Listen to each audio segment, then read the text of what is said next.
العيد قريب يالا نتعلم نشنق الخرفان.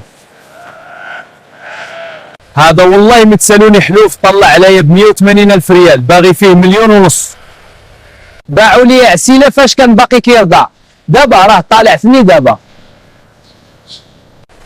السلام عليكم قردوش، ما بغيتيش تحشم، العام اللي جا لقاك تبكي وتكذب على رزقك. انت مالك السوق كنت علف ليا فيه، هذا ديالي نقول فيه اللي بغيت سير تحشم. طيب سير تحشم. اتق الله سي قردوش، حشومه عليك، هاد يلا كلشي ديالك اتق الله يا عدو الله، وما سوقكش عسيله دخل سوق راسك. اتق الله سي قردوش، حشومه عليك، هذا ديال الله كلشي ديالك اتق الله يا عدو الله، وما سوقكش عسيله دخل سوق راسك. انت ما مزيانش القردوش، الله يمسخك، سوف راسك تمسخ، سير بحالك عسيله ولا غادي نخسر عليك هاد الحول عند المخزن. سير تكمش، خسري على راسك كله في كلشي، شوف حالتك شنو غادي دير كاع. سير راني غادي نضربك بهاد العصا، راه سير يا طيف. خسري على راسك كله في كلشي، شوف حالتك شنو غادي دير كاع. سير راني غادي نضربك بهاد العصا، راه سير يا طيف.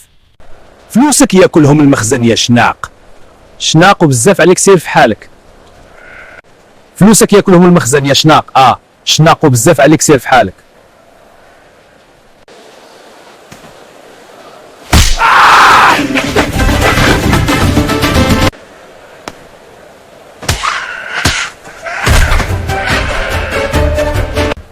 عسيله من حصلتي على هذا الخروف كم تاع قردوش، راه ضربني وخلاه ليا. طيب وشنو الثمن؟ 100 درهم ولا شيء. عسيله من حصلتي على هذا الخروف يكمل تاع قردوش، راه ضربني وخلاه ليا. انا هو القاضي نتاع الغابه، واش كاين السيبه؟ شفتكم دايرين فوضى هنا، راه فلقتي من راسي يا سيدي القاضي. انا هو القاضي نتاع الغابه، واش كاين السيبه؟ شفتكم دايرين فوضى هنا، راه فلقني من راسي يا سيدي القاضي، واش غادي نداو انا. انا هو القاضي نتاع الغابه، واش كاين السيبه؟ شفتكم دايرين فوضى هنا، راه فلقني من راسي يا سيدي القاضي، باش غادي نداو انا. لا افرك، كاين القانون ماشي الفوضى، سير عندي حل المحضر ضدها، راه ما عنديش الفلوس، بغيت نبيع الحولي باش ندير محضر. دابا دويتي مزيان بيع، انا كنت سناك، راه عارف اللي كاينه سعاده القاضي. عرفتي شنو دوز عندي المحكمه فاش تبيع، واخا انا غنجي عندك. يا عم القنفذ، ما شفتيش عسيله؟ راه قال لي غير يبيع الحولي ويجي عني. وين حتى دايخ عمي سبع، واش عسيله عنده شي كلمه؟ يا عم القنفذ، ما شفتيش عسيله؟ راه قال لي غير يبيع الحولي ويجي عني. وين حتى دايخ عمي سبع، واش عسيله عنده شي كلمه؟ شوف من دابا انت هو المقدم تاع بغيتها، دابا مشي تقلب لي عليه. كون هاني السعاده القادر باش نجيبو، راه عمو القنفذ هو واجور على الله.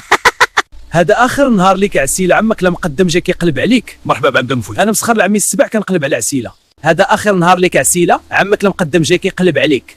انا جاي باش ناكل شي حاجه. انا مسخر عمي السبع كنقلب على عسيله. واش كشفتيش راه مقلق عليه عمي السبع؟ خليك من عسيله، الا معايا نتغدى ونعرض عليك. غير اسمح لي، اول نهار عندي وليت مقدم، الا معايا نقبلوا عليه، الا لقيناه الغدا على حسابي. واش بصح اي مناسبه؟ بصح بمناسبه وليت عون السلطه. عمي القنفذ راني جاني الجوع بزاف. زيد عمي الديب، قربنا لواحد البحيره زوينه غتشرب الطيخ. هل يمكن ان يتسع بطني للخروج؟ ماذا سافعل الان؟ شوف دير راسك ميت، غادي يجي مول البحيره، غادي لك حساب له 100 صاوبك ولا عيد، غادي لوحك على برا صافي ولا عيلك. ايش هذا الحرام ميت له هنا، مصاب فينا موت. امشي يا حرامي. ولاد الحرام مازال حي، حسب لي ميت. سير عمي القنفذ، غرقتيتي وفي الاخير فكيتيني. واع